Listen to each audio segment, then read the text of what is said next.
It's already been a punishing wildfire season in Oregon and Washington.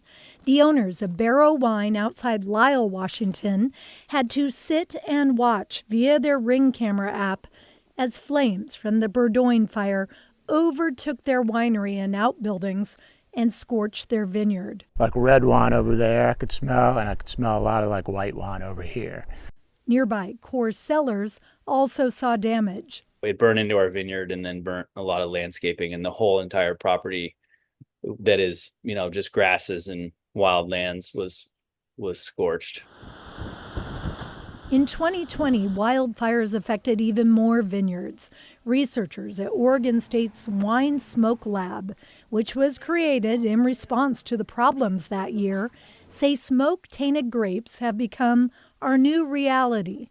The unfortunate fact is that the intensity and the size of the wildfires is getting larger. OSU assistant professor Cole Serrato says by the time tainted grapes make it to the OSU lab, the damage is often done. It is kind of hard to hear some of the stories that are coming out from some of, especially these smaller winemakers that aren't sure if they're going to be able to continue doing these passion projects like they have, or part of their even sustainability for their own income. I can see some kegs and small stainless steel tanks. The Blossmans say they're not even testing their grapes since they have no place to make wine. And Coors Cellars says about a third of their grapes will soon be on the ground. We tested our vineyards for it, and it was like 20 times the threshold. So we're dropping all the fruit in our vineyard.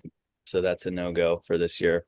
But a solution is in the works, according to OSU enology professor Elizabeth Tomasino.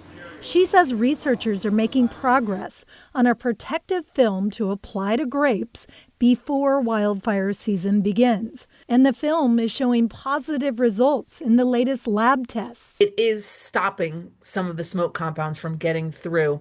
Not all of them, but a significant amount. She says one compound in particular is showing promise. It's naturally a processing aid used in grapes, so we already use it in winemaking. But Tomasino said a fully approved spray may still be years out. It's just scary all around, from just a lifestyle point of view and people's homes and animals and all that, not to mention the fruit. Libby Dowsett, KGW News.